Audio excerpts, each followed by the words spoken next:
आता सर 10 दिवसाचं जे आपलं मॉडेल आहे भारत फोरकास्ट, तर ते काय दर्शवतं नेमकं किती दिवस सेम अशीच कंडिशन असणार आहे का काही वेगळी परिस्थिती असू शकते? हां, येस आपण याच्यावरूनच बघूयात. भारत फोरकास्ट सिस्टमने दिलेला जो फोरकास्ट आहे किंवा अंदाज आहे तो आपण बघूयात. आज ते दाखवतंय की महाराष्ट्राचा जर विचार केला तर हं, हं. इथं आपण बघू शकतो की विदर्भ आणि मराठवाड्यामध्ये काही ठिकाणी मुसळधार पावसाची शक्यता आहे, तर काही ठिकाणी हलक्या ते मध्यम स्वरूपाचा पाऊस पडू शकतो. बरोबर. संपूर्ण महाराष्ट्रात जर बघितलं तर तो सर्वदूर पावसाची शक्यता आज दाखवत आहे 24 अच्छा. तासांसाठी.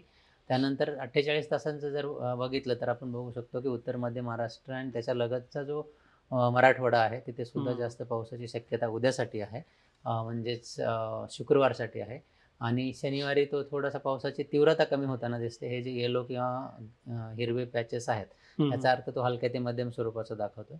अच्छा. मग त्यानंतर 4 डे म्हणजे चौथा दिवस म्हणजेच 3. 29-30च्या दरम्यान, सॉरी 29 तारखेची इनिशियल कंडिशन आहे. हं. 1 ते 2च्या दरम्यानचा जो पाऊस आहे त्याच्यामध्ये अजून तीव्रता कमी झालेली आपल्याला दिसून येते. त्यानंतर 2 ते 3 तारखेच्या दरम्यान आपण व्हाईट पॅचेस बघतोय, म्हणजेच पावसाचे प्रमाण खूप कमी असणार आहे. म्हणजेच 2 ते 3 तारखेनंतर आपल्याकडं बऱ्यापैकी उघडीप आपल्याला दिसून येईल. पावसाचं प्रमाण खूप कमी झालेलं दिसून येईल.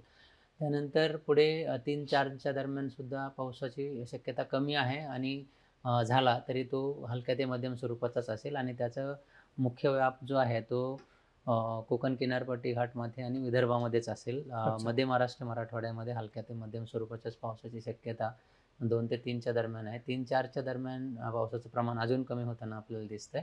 त्यानंतर 4-5 तारखेलाही ते कमीच राहील. 6-7 तारखेला सुद्धा कमीच असण्याची शक्यता आहे आणि 7-8 तारखेनंतर विदर्भ आणि मराठवाड्यामध्ये थोडासा चान्स दिसतोय. परंतु मॉडेल्सची जी ॲक्युरसी आहे, जर 5-6 दिवसानंतर आपण जर बघितलं तर ती कमी-कमी होत असते.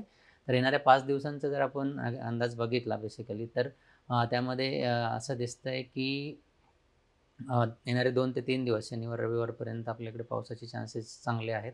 आज, उद्या चांगला सर्वदूर पाऊस पडण्याची शक्यता आहे आणि परवापासून त्याचं प्रमाण कमी-कमी होताना दिसेल. बरं. आता सर ही जी सिस्टम आहे, ही सिस्टम मिळाल्यानंतर नवीन सिस्टम काही आपल्याला दिसू शकते पुढच्या काळामध्ये असं काही संकेत नवीन मिळत आहेत? सिस्टम आत्ता तरी बनताना दिसत नाहीये. एक अजून सिस्टम सेंट्रल बंगालच्या उपसागरामध्ये बनण्याची शक्यता 5-6 तारखेला आहे. अच्छा. परंतु मॉडेलमध्ये ते कन्सेन्सस नाही. म्हणजेच सगळे मॉडेल्स दाखवत नाही. काय मॉडेल इंडिकेट करतात, काय मॉडेल नाही इंडिकेट करत. त्यामुळे मला असं वाटतं की अजून 4-5 दिवसानंतर परत फ्रेश मॉडेलचं आउटपुट येईल. हं, त्यावेळी हं. आपल्याला क्लिअरली सांगता येईल.